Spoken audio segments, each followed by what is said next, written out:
Baru saja, Feng Tianxing meratapi bahwa Laksamana Iblis ini tidak cukup mampu, dan memiliki banyak ide.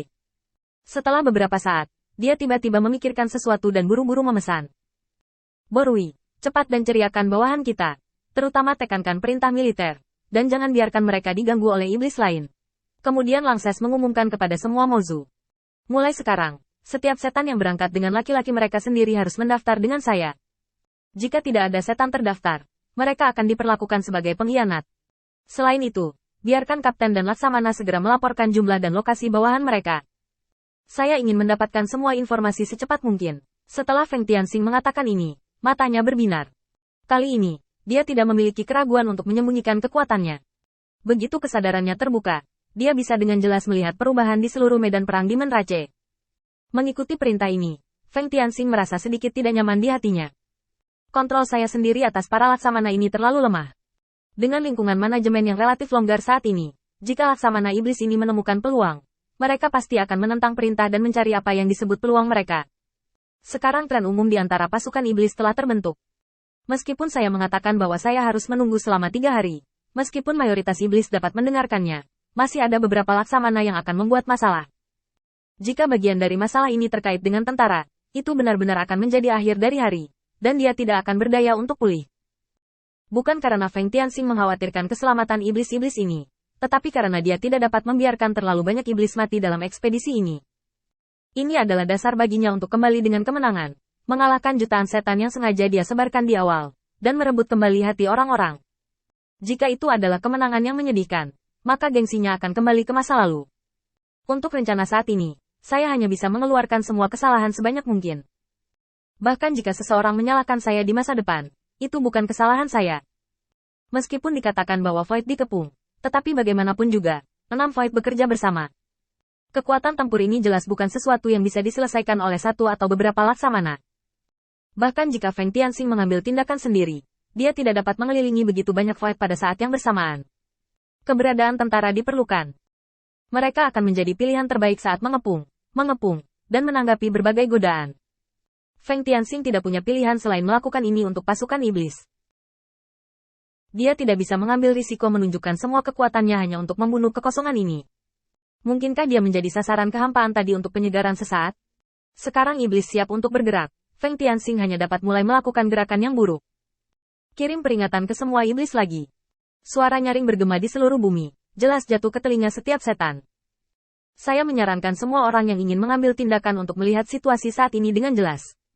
Kehampaan hanya terperangkap, dan tidak kehilangan kekuatan tempur. 6 rongga telah bekerja sama, dan 2 di antaranya adalah rongga tingkat 2. Sebanding, jika kalian semua bersikeras untuk tidak mendengarkanku, jangan salahkan aku atas kekalahan dan kematian. Aku akan memberitahu semua iblis apa yang aku katakan hari ini. Jika ada yang melibatkan tentara dan gagal menaklukkan kehampaan, aku pasti akan membunuh 9 sukunya. Potong rumput dan cabut. Tidak ada yang akan tertinggal. Apa yang dikatakan Feng Tianxing, yang setengah mengintimidasi dan setengah menegur, memang memiliki pengaruh. Setelah sekelompok Laksamana yang berhati-hati mempertimbangkan dan berdiskusi secara diam-diam, kebanyakan dari mereka memilih untuk menunggu perubahan.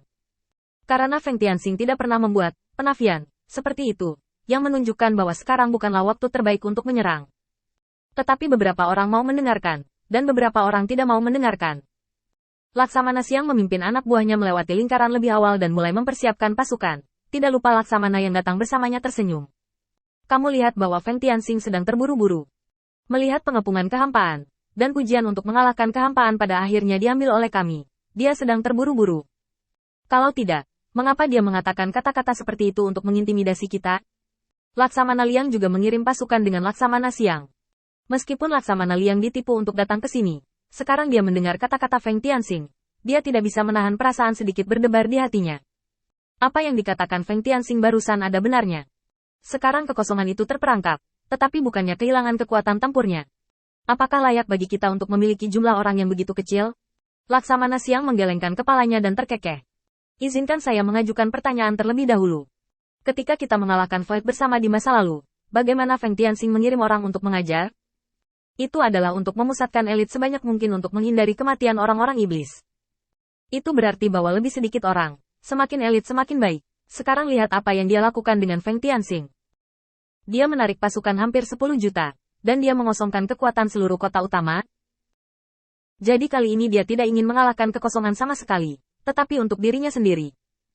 Kekalahan terakhir menghapus penghinaan. Dia harus mengalahkan Void di depan puluhan ribu iblis seperti kita. Dan untuk mendapatkan kembali wajahnya, dia juga perlu melebih-lebihkan kekuatan lawan. Selain itu, apa yang bisa diblokir oleh tirai cahaya tipis itu? Kita semua bisa melewatinya dengan mudah, dan kekosongan akan ditutupi oleh ini terjebak oleh sesuatu. Apakah Anda bercanda? Kehampaan di gunung ini adalah tumpukan sampah. Selama kita mengalahkan rongga limbah ini, putaran Feng Tianxing yang dirancang dengan baik akan dipotong oleh kita. Pikirkan lagi, jika puluhan ribu iblis kita mengalahkan 6 rongga, maka posisi Feng Tianxing akan hilang. Apakah kamu masih duduk diam? Setelah mendengarkan analisis ini, Laksamana Liang akhirnya mengangguk setelah berpikir puluhan kali. Kamu masih masuk akal dalam analisismu. Aku pikir itu aneh sebelumnya, tapi aku tidak terlalu memikirkannya. Laksamana Siang dengan bangga mengulurkan tangannya dan membelai janggutnya dengan ekspresi sombong di wajahnya. Ide Feng Tianxing sangat jelas baginya. Itu hanya sarana untuk mendapatkan kekuatan. Semuanya bertindak untuk iblis biasa itu. Semuanya baginya untuk mengkonsolidasikan kekuatannya sendiri. Hanya saja sekarang semua ini telah dilihat olehnya. Dia juga telah menemukan titik waktu yang paling kritis. Feng Tianxing mengepung tetapi tidak menyerang. Berpura-pura menjadi celah yang kuat di kehampaan dan bergerak. Dan itu pasti bisa memberikan pukulan fatal bagi Feng Tianxing. Rencananya terungkap. Dia ekspos di depan puluhan ribu setan. Dan dia tidak punya wajah untuk tinggal di kota utama. Adapun untuk posisi yang kosong, tentunya ia harus diambil alih oleh hero yang sangat dinanti. Semakin Laksamana Siang memikirkannya, semakin puas dia, dan dia berulang kali mendesak anak buahnya untuk mendaki gunung dengan berani.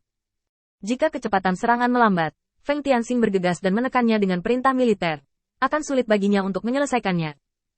Mendesak sepanjang jalan, berlari sepanjang jalan, langkahnya menjadi semakin cepat, seolah-olah ada hantu yang mengejarnya. Ketika mereka mencapai setengah jalan ke atas gunung, mereka masih tidak melihat Void keluar untuk menemui mereka, dan mereka menjadi lebih yakin dengan pikiran mereka dan membawa pasukan ke tempat yang lebih tinggi untuk membunuh.